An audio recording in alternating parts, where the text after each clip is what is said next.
Greetings of the day students. तो last time हमने Mealy machine का मिनिमाइजेशन देखा था। Before that we saw conversion of Mealy machine to Moore machine and Moore machine to Mealy machine. तो धीरे धीरे आगे बढ़ रहे हैं। आज छोटा सा और इंटरेस्टिंग टॉपिक है बहुत। आज के टॉपिक का नाम है रेगुलर एक्सप्रेशन और लैंग्वेजेस। ठीक है, हमें ऑलरेडी पता है कि हम क्या चीज़ परफॉर्म करते हैं एफ ए में, यानी कि फाइनाइट ऑटोमेटा में। उसी चीज़ को हम थोड़ा सा डिफरेंटली लिखेंगे, उसे रेगुलर एक्सप्रेशंस कहते हैं। ठीक है, तो we need to learn about regular expressions today. सबसे पहले the set of strings. Regular language कहते किसे हैं? तो रेगुलर लैंग्वेजेस यानी वही है कि जो भी स्ट्रिंग्स एक्सेप्ट होती हैं, ठीक है, सेट ऑफ स्ट्रिंग्स जो एक्सेप्ट होती हैं फाइनाइट ऑटोमेटा से।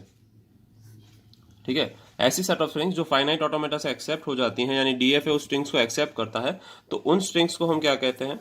रेगुलर लैंग्वेज कहते हैं। ठीक है, यानी हम सेट बनाएंगे ऐसी स्ट्रिंग्स का कि जो भी एक्सेप्टेड है रेगुलर लैंग्वेज उसे। Okay, sorry for the interruption. तो वी वर सेइंग दैट हम सेट बनाएंगे ऐसे लैंग्वेजेस का, यानी ऐसे ऑटोमेटा का, कि जो भी चीज़ें set of string that are accepted by this finite automata. ठीक है, तो उसे हम क्या कहेंगे? Regular language. अगर आपको सिंपल एग्जांपल देखना है तो मैं कुछ यहाँ पे सेट बना रहा हूँ कि सिग्मा इज इक्वल्स टू 0 1। हमारे पास दो इनपुट हैं, ठीक है, 0 और 1। और इस पे हम ऐसा स्ट्रिंग्स बनाएंगे, set of strings accepted is let say S या एल। लैंग्वेज को एल कहते हैं तो एल। ठीक है, तो एल क्या होगी? कुछ इस तरीके से होगी, 0, फिर 0 1 0 1 0 0 1 0 1। ठीक है, सो ऑन। ये क्या है? ये सेट ऑफ स्ट्रिंग ऐसी लैंग्वेज है जहां पे 0 1 0 1 अल्टरनेट ही अलाउड है। 0 के बाद ही 1 अलाउड है और 1 के बाद ही 0 अलाउड है। ठीक है, तो ऐसी स्ट्रिंग्स को हम क्या कहेंगे, या ऐसी सेट ऑफ सेट को हम क्या कहेंगे? Regular language. यहाँ पे ये रेगुलर लैंग्वेज है। ठीक है, इसका फाइनाइट ऑटोमेटा बनाएंगे वो अलग बात है, पर कौन सी स्ट्रिंग एक्सेप्टेड है उसका सेट बनाएंगे, उसे हम रेगुलर लैंग्वेज के नाम से जानते हैं। ठीक है, अब कहते हैं रेगुलर एक्सप्रेशन। कहाँ पे आ जाते हैं? रेगुलर एक्सप्रेशन पे आ जाते हैं कि what is regular expression. Okay, तो let us see what is regular expression. तो जब भी हम रेगुलर लैंग्वेजेस लिखते हैं, whenever we write the regular languages, just a second, I will just adjust this. Okay, fine. So जब भी हम रेगुलर लैंग्वेज लिखते हैं तब उसको हम कॉम्पैक्ट फॉर्म में लिख सकते हैं। मैंने वहाँ पे पूरा सेट बनाया हुआ है ऊपर, यहाँ पे, if you just see it correctly, यहाँ पे मैंने पूरा सेट बनाया हुआ है। ठीक है, तो इसको हम कॉम्पैक्ट फॉर्म में लिख सकते हैं। We can write it in a compact form. ठीक है, तो उस कॉम्पैक्ट फॉर्म में लिखने को रेगुलर एक्सप्रेशन बोला जाता है। Okay, union operator. कौन से ऑपरेटर यूज होते हैं उसे कॉम्पैक्ट फॉर्म में लिखने के लिए? यूनियन ऑपरेटर, कॉन्केटेनेशन ऑपरेटर और स्टार या क्लोजर ऑपरेटर। ठीक है, तो जब एक्सप्रेशन है ना ऊपर वाले ऑपरेटर से लिखा जाता है डिस्क्राइबिंग अ रेगुलर लैंग्वेज, तब उसे रेगुलर एक्सप्रेशन कहते हैं। ठीक है, whenever we write regular expression using above set of operators, and operators का यूज करके हम जब भी रेगुलर लैंग्वेज को डिस्क्राइब करते हैं शॉर्ट फॉर्म में या कॉम्पैक्ट फॉर्म में, तब उसे रेगुलर एक्सप्रेशन कहते हैं। ठीक है, रेगुलर एक्सप्रेशन के कुछ सिंपल एग्जांपल है, वो देख लेते हैं। You will get to know what is regular expression. Fine fine. तो सबसे पहले है, कोई भी नल लैंग्वेज है या कोई भी नल स्ट्रिंग एक्सेप्ट करने वाली एफ है, तो उसका ऑटोमेटा कुछ इस तरीके से होगा कि वो उसका first state he accepted state होगा, उसमें कोई भी ट्रांजिशन नहीं होगी। तो उसकी सेट ऑफ या लैंग्वेज को ऐसे लिखेंगे, रेगुलर लैंग्वेज को, set of string accepted by that automata is null only. वो सिर्फ नल एक्सेप्ट कर सकता है और उसका रेगुलर एक्सप्रेशन नल होगा ऑब्वियसली। फाइन, फिर ऐसे स्ट्रिंग लेते हैं जो ए एक्सेप्ट करता है, सिर्फ ए। ठीक है, तो उसकी set of string accepted by that language या रेगुलर लैंग्वेज को अगर हम आर एल कहते हैं तो उसकी आर एल इस तरीके से होगी और आर ई रेगुलर एक्सप्रेशन इस तरीके का होगा। ठीक है, सिर्फ ए एक्सेप्ट करता है। फिर ए और बी दोनों एक्सेप्ट कर सकता है, ए और बी। तो हम क्या करेंगे? ए कॉमा बी रेगुलर लैंग्वेज में लिखेंगे कि ए स्ट्रिंग भी एक्सेप्टेड है, बी स्ट्रिंग भी एक्सेप्टेड है। उसको रेगुलर एक्सप्रेशन में कैसे लिखेंगे? ए प्लस बी। ध्यान रखेंगे प्लस साइन क्या डिनोट करता है कि ए भी एक्सेप्टेड है या बी भी एक्सेप्टेड है, बोथ कैन बी एक्सेप्टेड। ठीक है, and then we have something like A B concatenation. ठीक है, तो ए के बाद अगर बी आता है तो एक्सेप्टेड स्टेट में जाता है, तो उसका रेगुलर लैंग्वेज कैसे लिखेंगे? ए बी, यानी कि ए बी दोनों साथ में है तो ही एक्सेप्टेड है। तो कॉन्केटेनेशन ऑपरेटर यूज होगा रेगुलर एक्सप्रेशन में। ए डॉट बी, यानी कि ए डॉट बी आता है तो ही एक्सेप्टेड है। ठीक है, then we have something like this कि ए जितनी भी बार आना चाहता है आ सकता है, पर first state he accepted state है, तो क्या अलाउड है? नल अलाउड है। अगर उसको कहीं ट्रैवर्स नहीं करना है, उसको पहले ही स्टेट में रहना है जो कि एक्सेप्टेड स्टेट है, तो दैट इज अलाउड। राइट, तो null is also allowed and बाकी A double A triple A 4 times है एंड सो ऑन। तो ए के अकरेंसेस है, तो अगर ए के अकरेंसेस, इसको हम ऐसा कह सकते हैं जीरो और मोर, जीरो ऑकरेंस भी अलाउड है और मोर ऑकरेंस भी अलाउड है, तो ये जो ऑपरेटर है उसको जीरो और मोर ऑपरेटर कहते हैं। फाइन, स्टार या क्लोजर ऑपरेटर, बट अंडरस्टैंडिंग के लिए जीरो और मोर ऑपरेटर भी कह सकते हैं। तो उसको हम इस तरीके से नोट करेंगे, ए स्टार। ए स्टार का मतलब होता है ए कैन अपीयर जीरो और मोर टाइम्स।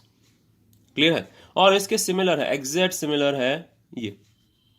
फाइन, यहां पे क्या है, एटलीस्ट एक बार ए आना चाहिए, बाद में वो एक्सेप्टेड स्टेट में जा सकता है। Fine, but at least one time A should appear. Null string is not allowed. ऊपर वाले रेगुलर लैंग्वेज में और नीचे वाले रेगुलर लैंग्वेज में, ये रेगुलर लैंग्वेजेस हैं क्योंकि हम सेट ऑफ स्ट्रिंग्स मेंशन कर रहे हैं जो भी by accepted by those FA हैं। तो यहाँ पे नल अलाउड है, यहाँ पे नल अलाउड नहीं है। ठीक है, तो यहाँ पे मिनिमम एक टाइम ए आना चाहिए। तो ऐसे एक्सप्रेशन को हम इस तरीके से लिखते हैं, ए स्टार। ए स्टार का मतलब होता है जीरो और मोर ऑकरेंसेस, तो उसके आगे हम एक ए लगा देंगे, दोनों को कॉन्केट कर देंगे, दोनों के बीच में कॉन्केटिनेशन ऑपरेशन है। तो ए स्टार लिख सकते हैं, या फिर उसके लिए एक सेपरेट ऑपरेटर है, प्लस ऑपरेटर। ठीक है, या यूनियन ऑपरेटर, तो उसको कहते हैं ए प्लस। ए प्लस का मतलब होता है स्टार स्टैंड्स फॉर जीरो और मोर, और प्लस स्टैंड्स फॉर वन और मोर। ठीक है, तो अगर कोई वन और मोर टाइम्स अपीयर होने वाली चीज हम दिखा रहे हैं या फिर डिनोट कर रहे हैं रेगुलर एक्सप्रेशन में, तो उसको प्लस से डिनोट करेंगे। ठीक है, यहाँ पे ए है वो वन और मोर टाइम्स अपीयर होने वाली कोई स्ट्रिंग है। क्लियर है? Moving on to couple of more automatas. ठीक है, यहाँ पे कौन सी लैंग्वेज देखेंगे कि यहाँ पे ए बी एक्सेप्टेड है और बी ए एक्सेप्टेड है, पर इन दोनों का कॉन्केटिनेशन होने के बाद ही एक्सेप्टेड है, तो स्ट्रिंग बनेगी ए बी या बी ए, दोनों स्ट्रिंग एक्सेप्टेड हैं। तो यहाँ पे रेगुलर एक्सप्रेशन कैसे बनाएंगे, ए डॉट बी, पहली स्ट्रिंग बनाई मैंने, प्लस यानी और। ठीक है, अगर प्लस है आप सुपरस्क्रिप्ट में लगाते हैं, ए प्लस। ठीक है, इसका मतलब हो गया ए वन और मोर टाइम्स अपीयर हो सकता है। और अगर मैं इसको ऐसे लिखता हूं ए प्लस बी, इसका मतलब हो गया ए और बी दोनों अपीयर हो सकते हैं। ठीक है, ये एग्जांपल के लिए है, जस्ट फॉर रेफरेंस। तो यहां पे मैंने लिखा है ए डॉट बी, ए और बी को कॉन्केट करो, या फिर बी और ए को कॉन्केट करो, ये दोनों एक्सप्रेशन अलाउड है इन दिस लैंग्वेज। तो ये इस लैंग्वेज के लिए एक्सेप्टेबल रेगुलर एक्सप्रेशन है। क्लियर है? फिर आ जाते हैं यहाँ पे A B double A, B A double A. ध्यान रखेंगे डबल ए कॉमन है, और आगे क्या है, ए बी या बी ए। अच्छे से देखेंगे तो ये लैंग्वेज में, इसीलिए मैंने इसको इस तरीके से लिखा है कि आगे ए डॉट बी होना चाहिए कॉन्केटिनेशन में, या तो फिर और के लिए प्लस साइन, या तो फिर बी डॉट ए होना चाहिए रेगुलर लैंग्वेज में। ठीक है, और इन दोनों के बाद कॉन्केटिनेशन में हमेशा डबल ए तो आएंगे ही आएंगे। तो ए बी डबल ए या फिर B A double A allowed है। उसके लिए सिमिलरली ऑटोमेटा ये है जो हमने ड्रॉ किया हुआ है, ए बी डबल ए या फिर B A double A, acceptance के लिए। ठीक है, और लास्ट बस नॉट लीस्ट छोटा सा एग्जांपल है। ओके, यहाँ पे क्या है, सिग्मा अलाउड है। सारी स्ट्रिंग ऐसी अलाउड है जो ए और बी को कॉम्बिनेशन से बन सकती है। सिग्मा अलाउड है, सॉरी सिग्मा नहीं, नल स्ट्रिंग अलाउड है, या फिर एप्सिलॉन, फिर A B double A B, B A double B, यानी सारी स्ट्रिंग जो ए या बी के कॉम्बिनेशन से बन सकती है इंक्लूडिंग नल। तो हम यहाँ पे क्या लिखेंगे, ए प्लस बी स्टार, यानी ए आ सकता है कोई भी टाइम्स, कितने भी टाइम्स, या फिर बी आ सकता है। इन दोनों का कॉम्बिनेशन स्टार टाइम्स अपीयर हो सकता है। स्टार का मतलब अगेन होता है जीरो और मोर। ओके, सिमिलरली उसके लिए जो हमारा एफ है वो इस तरफ ड्रॉ किया हुआ है। क्लियर है? तो ये कुछ एग्जांपल्स थे। फाइन, आगे इसकी एक्सरसाइज करते हैं छोटी सी, देखते हैं कि हमें पता चलता है कि नहीं। ठीक है, ओके, तो ये रेगेक्स एग्जांपल है। रेगेक्स एग्जांपल में हम क्या देख रहे हैं, हमारी लैंग्वेज एक्सेप्टेड क्या है, 1010, तो ऑब्वियसली उसका रेगुलर एक्सप्रेशन क्या होगा, 1010 होगा। यहाँ पे लैंग्वेज एक्सेप्टेड क्या है, 101010। ठीक है, तो इसको हम दोनों को और में लिखेंगे 10 प्लस 1010, ये हमारा रेगुलर एक्सप्रेशन होगा एक्सेप्टेंस के लिए। ब्रैकेट्स आर नॉट मैंडेटरी, मैं जस्ट कर रहा हूँ फॉर सेक ऑफ सिंप्लिसिटी और रेगुलरनेस। यहाँ पे तीन चीज़ें एक्सेप्टेड है, that is null sign, epsilon sign, null sign, 10 या 01। तो अगेन यहाँ पे हमारे पास तीन ऑप्शन है, एप्सिलॉन, 10 और 01। Any of these three things are allowed. यहाँ पे क्या है, जीरो है 1 time 2 time 3 time up to infinite times, but 0 times भी जीरो अलाउड है। तो हम लिखेंगे जीरो अलाउड है 0 और मोर टाइम्स। क्लियर है? सो सिमिलरली आगे बढ़ते हैं। ओके फाइन, 0 अलाउड है 1 और मोर टाइम्स, यहाँ पे एप्सिलॉन अलाउड नहीं है जैसे कि आप देख पा रहे हैं। तो यहाँ पे अगेन मैं 0 लिखूंगा, पर यहाँ पे जीरो प्लस लिखूंगा। जीरो प्लस का मतलब होता है वन और मोर टाइम्स। अगर आप इसको अलग तरीके से लिखना चाहते हैं तो जीरो जीरो स्टार भी लिख सकते हैं। इसका मतलब है वन टाइम जीरो अपीयर होना ही चाहिए, उसके बीच में कॉन्केटिनेशन होना चाहिए जीरो स्टार के साथ, यानी कि यहाँ पे जीरो या मोर टाइम्स अपीयर होगा, पर उससे पहले एक बार तो आ ही गया होगा। ठीक है, अगर सबसे लेमन लैंग्वेज में सोचे तो यहाँ पे आ जाते हैं ऐसी स्ट्रिंग्स जो जीरो से स्टार्ट हो रही हैं, बट दोनों चीजें अलाउड हैं। एक ही कंडीशन है स्टार्टिंग विद जीरो। तो मैं ऐसी स्ट्रिंग्स कैसे बनाऊंगा, ऐसे एफएज हम बना चुके हैं। ठीक है, ध्यान से देखेंगे, starting with zero, zero starting में रख देता हूं, कंपलसरी है कि जीरो से स्टार्ट होनी चाहिए। बाद में कुछ भी आए चलेगा, तो क्या लिखूंगा, जीरो और वन स्टार।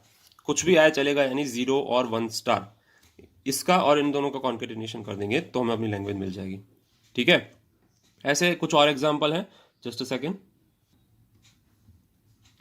नेक्स्ट एग्जाम्पल है हमारा कि हमारे अल्फाबेट्स हैं जीरो वन और स्ट्रिंग एंडिंग विथ वन। ठीक है, तो स्ट्रिंग एंडिंग विथ वन कैसे लिखेंगे, हमें पता है स्ट्रिंग वन से एंड हो रही है, तो सबसे पहले हम पीछे वाला वन है वो फिक्स कर देंगे कि strings are ending with one, यानी उसका कॉन्केटिनेशन होगा आगे किसी और से। तो आगे और कोई कंडीशन नहीं है, सिर्फ एंडिंग विथ वन की कंडीशन है, तो आगे जीरो या वन में से कुछ भी आ सकता है कितने भी टाइम्स। तो उसको कैसे लिखेंगे, जीरो और वन स्टार, यानी जीरो और वन स्टार पहले अपीयर होगा, कितने भी टाइम्स आना है उसको, और बाद में उसको वन से कॉन्केट किया जाएगा। यहाँ पे दो कंडीशन है। ठीक है, स्टार्टिंग विथ ए और एंडिंग विथ बी, तो दोनों रख देते हैं ए डॉट लास्ट में बी। ठीक है, आगे ए है पीछे बी है। अभी इन दोनों को किसके साथ कॉन्केट करेंगे, ए प्लस बी स्टार के साथ, यानी बीच में ए या बी में से कुछ भी आ सकता है। ए प्लस बी स्टार का मतलब है ए और बी जीरो और more times can be appear. ठीक है, जीरो या मोर टाइम्स अपीयर हो सकते हैं। लास्ट एग्जाम्पल में हमें रेगेक्स दिया गया है। ठीक है, ए प्लस बी क्यूब, ए प्लस बी क्यूब का मतलब है ए प्लस बी, इस तरीके से ए प्लस बी, ए और बी में से थ्री टाइम्स में कोई भी अपीयर हो सकता है, ए और बी डॉट, ए और बी डॉट, और लास्ट में ए और बी। ठीक है, कुछ इस तरीके का मतलब है। इसकी set of regular languages expressions क्या बनेंगे, एल लिख रहा हूं यहाँ पे, सेट। ठीक है, पहले फर्स्ट में से ए उठाते हैं, सेकंड में से भी ए उठाते हैं, और इसमें से ए और बी लेंगे। तो ए, पहले ए, फिर ए बी। क्लियर है, अभी फर्स्ट में से ए, सेकंड में से बी उठाते हैं, तो ए बी, फिर ए और ए बी बी। सिमिलरली यहां से पहले बी उठाएंगे अब, तो बी और यहां से ए उठाएंगे, ए, यहां से पहले ए आएगा और बी ए बी। अगेन पहले में से बी लिया हुआ है, बाद में यहां से बी लेंगे, तो बी बी ए और बी बी एंड बी। ठीक है, so we have all the possible examples, या all the possible strings listed. मैंने सारी स्ट्रिंग्स लिस्ट कर दी हैं, ये हमारी लैंग्वेज है बेसिकली। और इस लैंग्वेज को हम इस तरीके से रिप्रेजेंट कर सकते हैं, किस तरीके से, ए प्लस बी क्यूब। ए प्लस बी क्यूब का मतलब है उसको कॉन्केट कीजिए थ्री टाइम्स। क्लियर है, तो ये छोटी छोटी चीजें ध्यान रखेंगे रेगुलर एक्सप्रेशन को कैसे डिनोट कर सकते हैं। तो आज हमने रेगुलर एक्सप्रेशन सीखा है with regular language, just an introductory part, will keep it to this only, fine, या हैव अ गुड डे।